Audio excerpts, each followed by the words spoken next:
નમસ્કાર મિત્રો, શું તમે જાણો છો કે મહાભારતમાં યુદ્ધ દરમિયાન જ્યારે ભીષ્મ બાણશૈયા પર સૂતા હતા ત્યારે તેમને યુધિષ્ઠિરને શું ધર્મ જ્ઞાન આપ્યું હતું?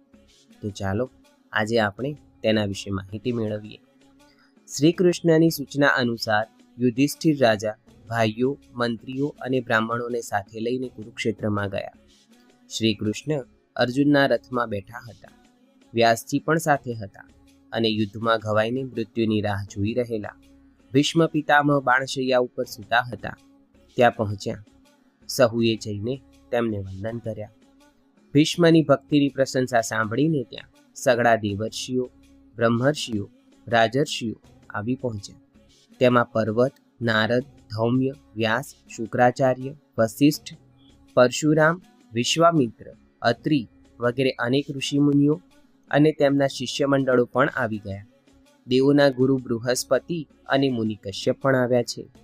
ભીષ્મે પોતે તેમનું સ્વાગત કરવા માટે ઊભા થવાને અશક્ત હતા, પરંતુ તેમણે સૂતા સૂતા જ મન અને વચન વડે તેમનો સત્કાર કર્યો. શ્રી કૃષ્ણને જોઈને ભીષ્મે તેમને પોતાના હૃદયની ભાવભરી અંજલિ અર્પણ કરી અને અંતરના મધુર ભાવોથી મધુરતામાં નિપુણ એવા મુરારીનો સત્કાર કર્યો. ભીષ્મે પાંડવોને જોયા.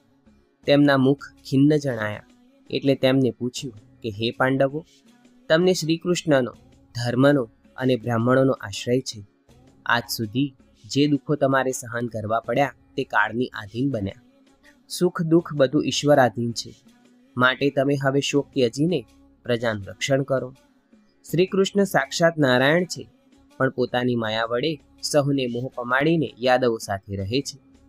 જેને તમે મામાનો પુત્ર માનો છો તે તો સાક્ષાત ભગવાન છે, સાક્ષાત વિષ્ણુ છે, સર્વનો આત્મા છે અને પરમ દયાળુ છે. તેમનો પ્રભાવ તો શંકર, નારદ અને કલ્પમુનિ જેવા જ જાણે છે. આટલું કહેતા કહેતા જ ભીષ્મની નજર સમક્ષ શ્રી કૃષ્ણનું મુક્ત કરનારું સ્વરૂપ દેખાવા લાગ્યું. શ્યામ સુંદરના મુખની ચારેકોર શ્યામ કેશની ઘટા વિખરાયેલી છે.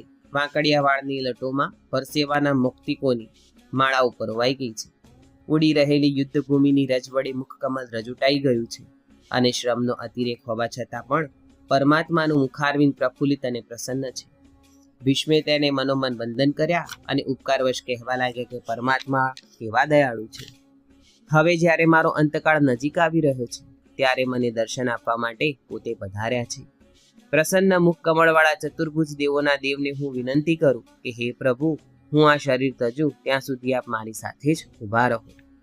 તો મિત્રો, આ શિક્ષા આપી હતી. જો તમને અમારી ચેનલ ગમતી